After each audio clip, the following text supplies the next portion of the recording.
저요? 갑자기? 저 같은 경우는 뭐 제가 평소에 하는 쓰레기 같은 생각들을 버려야 되는 그런 걸까요? 우리는 지금 안전하다는 게 아니고 우리는 안전하다는 착각 속에 살고 있어요. 맞아. 근데 어디에서 알 수 있어요? 안전하지 않다는 것은 사망을 통해서, 사고를 통해서 사고를 통해서. 그렇게 드러난다는 거죠. 싱크홀처럼. 그때 어떻게 그 사회가 대응하느냐가 선진국이냐 아니냐예요. 그렇다면 이런 걸 나만 하는 게 아니고 어디선가 하고 있지 않을까라는 생각이 든 거예요. 네. 그래서 그걸 이제 프리벤티브 포렌식 메디신이에요. 다시 말해서 예방 법의학이라고 쳐본 거예요. 그걸 딱 쳐보니까 호주 빅토리아주의 멜버른에 네. 법의학 연구소가 그게 있어요. 그래서 비행기 타고 갑니다.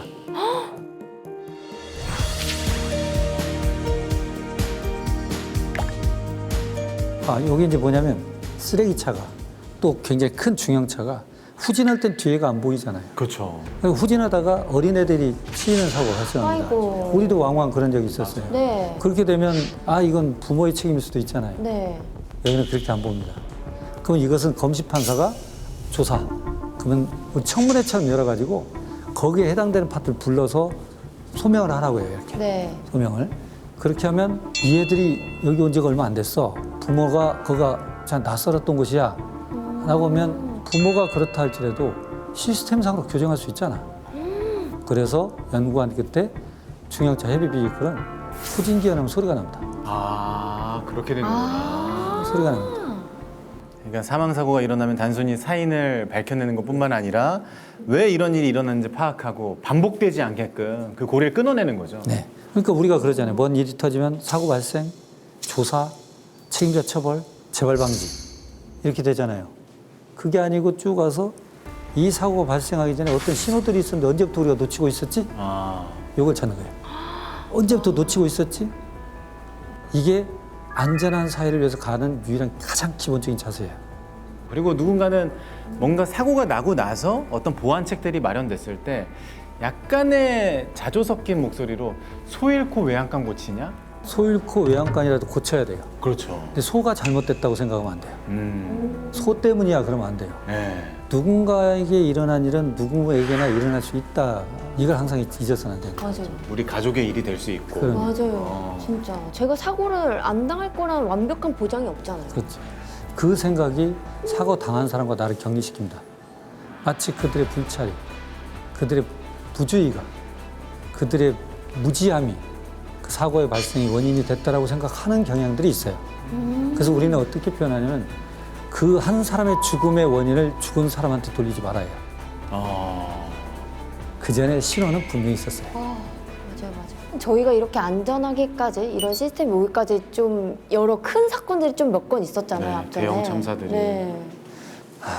이제 대형 참사를 얘기할 때는 좀 가슴 아프죠. 왜냐하면 보통 사건들은 원인과 결과 또 관계인들이 좀 연결이 돼 있어요.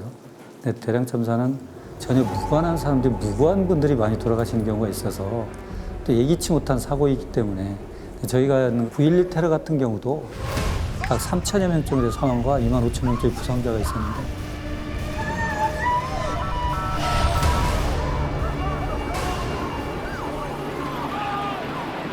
물론 그 당시에 비행기가 납치가 된 거잖아요, 실은. 네. 항공기 내에서는 조정석 있는 곳에 문을 닫지도 않았었대요.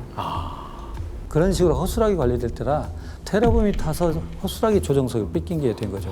지금은 강화시켰죠. 폭발로도 안 되고 그렇게 됐지만 돌이켜보면 너무나 허술했던 거예요. 근데 우리가 잘 생각해보세요. 역지값의 딜레마가 있어요. 어떤 일이 생기면 어느 정도의 이 수준이 돼야 문제가 발생한단 말이죠. 근데 한 예를 들어보면 미국의 CIA에서 쿠바를 담당하는 CIA 국장이 쿠바의 첩자였던 거예요. 아이고. 오히려 쿠바로부터 훈장도 받았어요. 오랫동안 근무했습니다. 이 사람이 나중에 다 이중 스파이로 밝혀진 거예요. 어머. 돌이켜보면 그 사람이 스파이였을 것이 매일매일 보였어요. 근데 단일로 하나씩 보면 설마 그러겠어? 설마 그러겠어? 설마 그러겠어? 설마 나중에 모아보니까 그런 것도 넘쳤죠. 우리가 살다 보면 설마 이게 무너지겠어? 설마 그럴 일 있겠어? 하나의 역지값 내의 작은 것들은 1대1로는 드러나지 않아요. 근데 이것이 뭉쳐지고 보면 이미 예고된 참사란 말을 항상 쓰는 거예요, 제가. 그렇구나. 우리가 그렇게 무관심하게 갔던 거예요. 그게 공동체가 무너져 갑니다. 근데 또 뭐 9.11뿐만 아니라 국내에도 큰 일들이 많았잖아요. 저희가 하는 건 뭐 크게는 95년도에 삼풍백화점 붕괴 사건, 한 1,400명 정도가 사상이 발생을 했습니다. 그 뒤로 이제 우리가 바뀐 건 있습니다. 그때가 아마 저희 이제 대령참사에서는 집단 사망자 관리단이라고 하는 게 있어요. 그래서 그게 왜 필요하냐면 현장에 수습하는 사람들이 잘 수습을 해야 돼요. 또 그걸 안치를 잘해야 되고 개인 식별을 정확히 해야 되고 가족들한테 소중하게 돌려보내야 되는 그 선이 만들어져야 되는 것이 필요하다. 그 당시 이제 집단 사망자 관리단의 필요성, DNA 기법이 이제 도입이 됐었던 거고. 그다음에 또 아프겠지만 우리 대구 지하철 참사 같은 경우도 많은 희생자가 있었죠. 맞아요. 이 원인에 대한 대응을 전부 리뷰를 해보면 기관사가 2인 1조여야 되는데 1인 근무했었던 사실, 또 처음에 종합상황실에서 늦게 대응했던 사실들, 또 그런 와중에 가연성 시트가 문제였거든요.